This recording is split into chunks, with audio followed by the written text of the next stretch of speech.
بسم الله الرحمن الرحیم. به ادامه درس گذشته درس جدید ما شروع میکنیم. درس ما شما در قسمت برنامه یا پروگرامی چی است؟ کورلدرا است.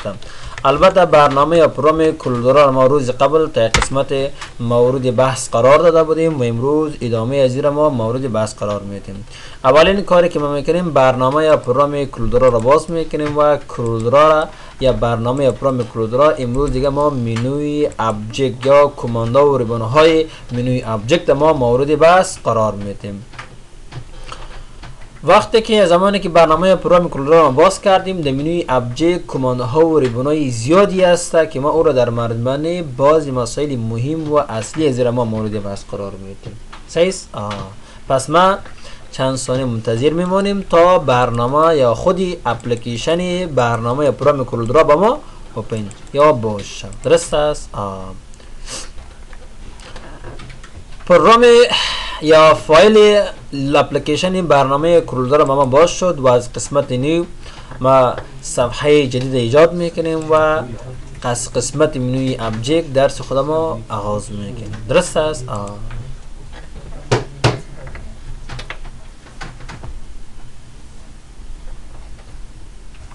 خب کمتر ضعیف است چی است که میگه قدر ضعیف میکنه؟ خب یک کمی کمتر ضعیف شده.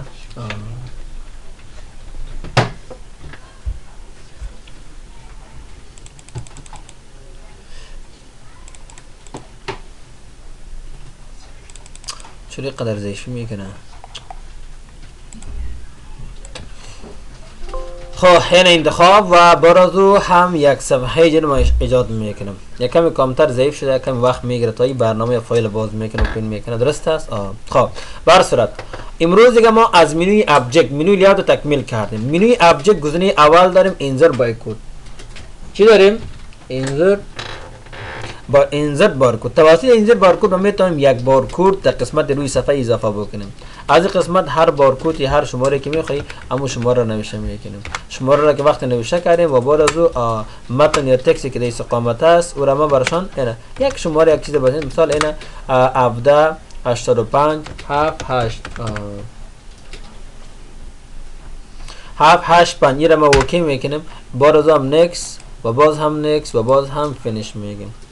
نظر به درجه که ما انتخاب کنیم این برای چی میشه؟ یک بارکد ایجاد میشه. ما در بعضی کارت ها و بعضی مسائل این موضوع را میبینیم. این موضوع توسط این موضوع چی میشه؟ اضافه یا اد میشه. این وظیفه چی است؟ وظیفه انسرت بارکد است که ما اینی عمل توسط انجام داده میتونیم. موضوع بعدی انسرت نیو ابجکت است که توسط میتونیم برنامه‌های بیرونی برنامه یا پروگرام کورلدرا ما داخل یا در روی صفحه برنامه کورلدرا باز کنیم. از قبل برنامه ورد و اکسل این برنامه است. هر کدامش که میخوای از قسمت مثال اکسل میخوای اکسل انتخاب و که برنامه اکسل در قسمت روی صفحه برنامه کورلدرا باز میشه. یک تیبل جدول چیزی که جور میکنی بیره ایجاد بکو و اینجا در روی صفحه برنامه کورلدرا قرار میگیره. دبل کلیک در برنامه اکسل میبره ما در غیر آن این موضوع تکست که نوشته کردیم در روی صفحه برنامه ورد قرار میگیره. درست است؟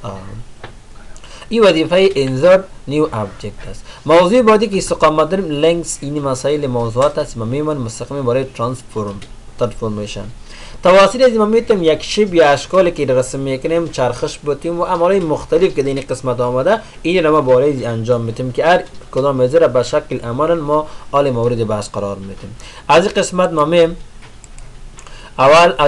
میم یک شیب یا اشکال ما از این قسمت رسم میگیریم. هر شیب یا اشکالی که میخوای انتخاب مثلا این استقامت را کلیک و از این قسمت انتخاب و به شکل یک شیب این شیب خوشت نامد وقتی را سلکت کردیم این شکل و اشکال دیگه است میتونی هر کدامش که انتخاب بکنی انتخاب کردن میتونی. مثال کدام شیب اشکال یا کدام شیب یا کدام اشکال میخوام رسم بکنم فرض کنید این شیب میخوام اینش به شکل ما رسم میکنیم و در قسمت داخلی از این قسم یک رنگ هم داخل از انتخاب میکنیم. یعنی که انتخاب کردیم مضمون قسمت ابجکت و قسمت ترانسفورم موضوع را کلیک این صفحه ام مسائل که در استقامت این به ما اینجا چی میشه باز میشه. درست است؟ حالی وقتی که این موضوع باشد این شیبی که در استقامت است از به طرف بالای میگه این یک چند نقط مثلا این هوریزونتال 0 ورتیکالش میگه چند باشه میگه 10 مثال 50 درجه باشه. 50 درجه میگه از همدیگه اینا فاصله به خود اختیار بکنه. این را 50 درجه انتخاب و چند تا نقل ازی بگیره یک 3 تا نقل ازی بگیره انتخاب بگین 3 تا نقل با اندازه زاویه 5 درجه این از چی میکنه به ما نقل میکنه. خیلی فاصله زیاد است، از خاطر فاصله بخی زیاد آمد. نه این فاصله 50 نباشه، چند باشه میگه 1 باشه. 1 انتخاب این اپلای به این اندازه ببینید. حالا از این شیب تا این شیب دیگه با اندازه 1 اینچ فاصله با هم دیگه چی میکنه اختیار میکنه. درست است؟ اینی وظیفه از این موضوع است. اگر این طرف دیگه هم میخوای این طرف دیگهش میگه 2 باشه انتخاب اینه، یعنی به این طرف اینی پیشتر یک خط مستقیم بود، حالا به این طرف کج، چون این طرف هورزونتال میگه کمی که به طرف کنج برام مثال نمیخوای پس را صفر میکنه. اینی وظیفه اینی موضوع است. صحیح شد؟ پوزیشن است. موضوع بودی چی است؟ روتیشن است. روتیشن بود چرخش میده. مثال چی میده گفتیم این موضوع را؟ چرخ. اینی رو میخوایم انتخاب چرخش بخوره. این استقامت دیگریش نوشته میکنی چند درجه یا چند دیگری، میگه 10 درجه یا 10 دیگری چرخش به خود بگیره. و نقل از این چند دانه باشه، مثال 3 تا نقل از این بگیره. 3 رو نوشته را اوکی میکنه. میتونه 3 بیشتر یا کمتر هم بکنه. ببینید این یک نقل از اینا میگیره. هر کدوم از باز میتونی جداگانه هم رنگ براشون. این شیپ دیگهش انتخاب میکنی، این دیگهش مثال دیگه رنگ میتونی، مثال این به رنگ باشه. اینو به شکل عملا رو با توسط ازی بالا ازی انجام داده میتونه. اینی وظیفه ازی است. صحیح؟ این دیگه ازی بخش بود. اینی باز چی میگم؟ از این یک دانه میگه چند دانه نقل بگیره، میگه چند نقل بگیره از یک موضوع، از این میگه یک 3 تا 2 تا نقل بگیره. انتخاب ایر اپلای میکنه. فورا جای با جای ازی از 2 نقل میگیره. سر کن اینا که به طرف انتقال میدونین یک دفعه دون، یک تا از قبل بود، 2 تا دیگه تازه گرفت، 3 تا شد. میتونی از این تعدادش بیشتر یا کمتر هم بکنی، مشکل نداره. درست است؟ این وظیفه ازی است.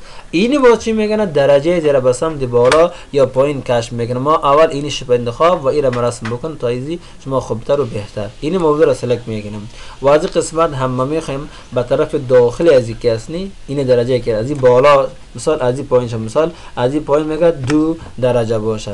این دیگه هم خب این 2 نباشه، میگه این 4 باشه. این دیگه هم درجه که نوشته سیرا پاک گیره 2 میگیریم، 2 نوشته میکنیم و نقل ازیم چند تا باشه، مثال اینا 4 نه 5 تا باشه. انتخاب بکن نظر به درجه داخل ازی بینید 5 تا نقل میگیره. نه خیلی زیاد است. مثال این طرف دیگه مثال 5 تا نقل داخل باشه، نه کلیک میکنیم جای با جای تغییر نمیخوره. قدر خوب ورتیکالش خب هر دوش 1 درجه میگه، مثال چند درجه باشه؟ 10 درجه باشه. این دیگه هم چند درجه باشه؟ این دیگه هم این تک غیر فعال لینک از قطع شود. این دیگه هم یا همین درجه 3 اینا انتخاب اپلای میدین. نظر به اون درجه اینا کلانش، چون از درجه ما بالا رفتیم. اگر پایین هم اینو کوچکش میبینید اینجا بالا نوشته میکنیم. فرض کو در بالا نوشته میکنیم 5 و در پایین نوشته میکنیم چند؟ در پایین خیره پایین هم نوشته میکنیم چند؟ 4. انتخاب این اپلای 5 تا نقل نظر به درجه که اونجا انتخاب شده در قسمت دیگه با شما گرفته میشه. اگر همون درجه که نوشته از بالا رفتی کانال میکنه، اگر از پایین رفتی بازی رو میه کوچک میکنه. درست است؟ اینی بود وظیفه از این موضوع یا وظیفه از این بخش است. این موضوع هم فهمیده شد. درست است؟ حالا باز ما میام در استقامت از این قسمت از این شیپا و از این اشکال ما یک شکل انتخاب میکنه. استقامت این موضوع رو کلیک و میم کدام شیپا میخوایم. فرض کو اینی کاستوم شیپ انتخاب و این شیپ های مختلفی در اینجا هست. از این قسمت رو ما کلیک میکنیم. اینی لیست ما میم و وقتی که دیر استقامت آمدیم اینجا شیپا و اشکال مختلفی از هر کدام زیر که میخوای یک از زیر انتخاب، مثال سلکت میکنیم. اینجا باز شکلای دیگه هست. خب فرض کو این رو ما رسم میکنیم. درست است؟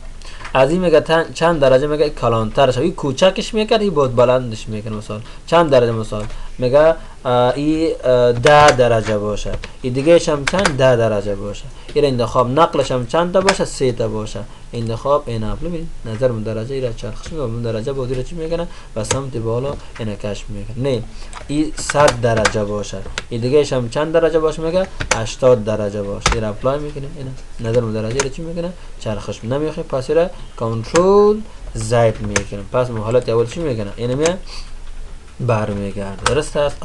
اینی بود وظیفه از این موضوع است که میتونیم توسط ازی ایرا بالا و پایین و راست چپ هم خواسته باشیم چرخش بتیم چرخش داده میتون. این بود از بخش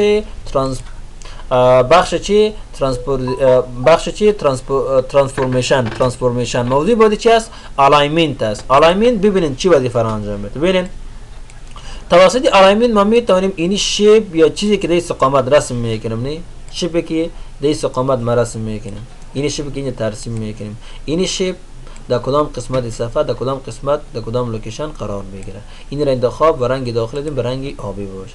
صحیح. آل شیپ در این استقامت قرار داره، نه این را ما به شکل در کل سلکت میکنیم. یعنی که سلکت کردیم اردوی شیپ باز در قسمت ابجکت میم اینجا الاینمنت خودش فعال میبینید.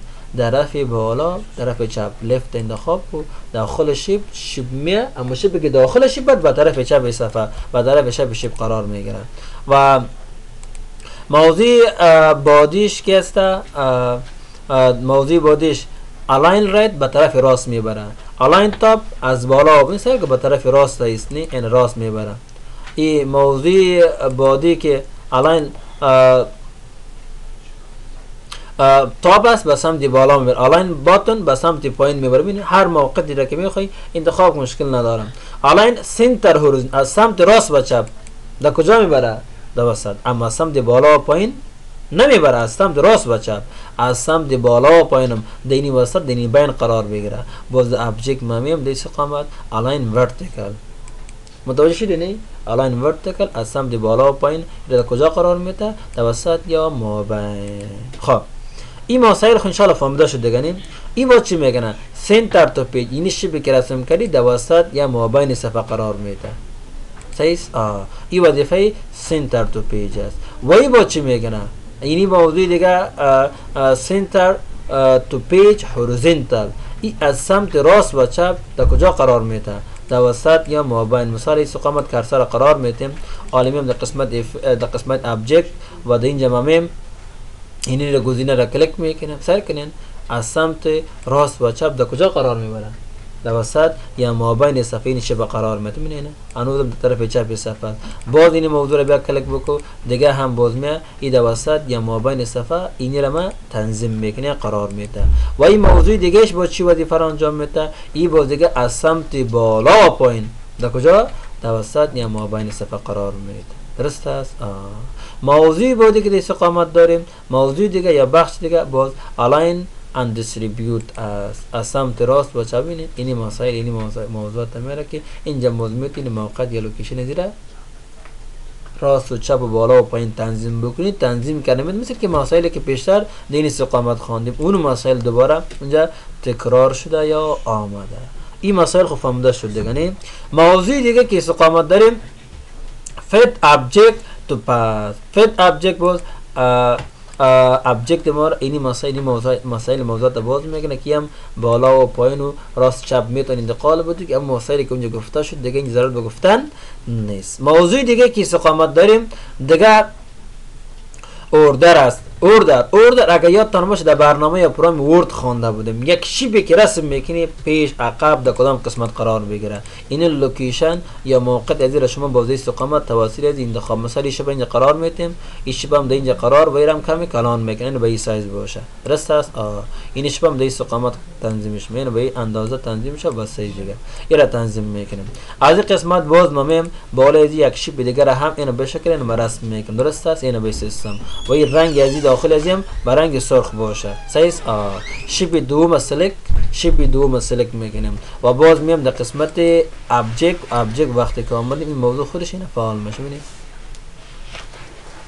تو فرانت اف پیج شیپ دوم در پیش روی شیپ دیگه قرار میگیره.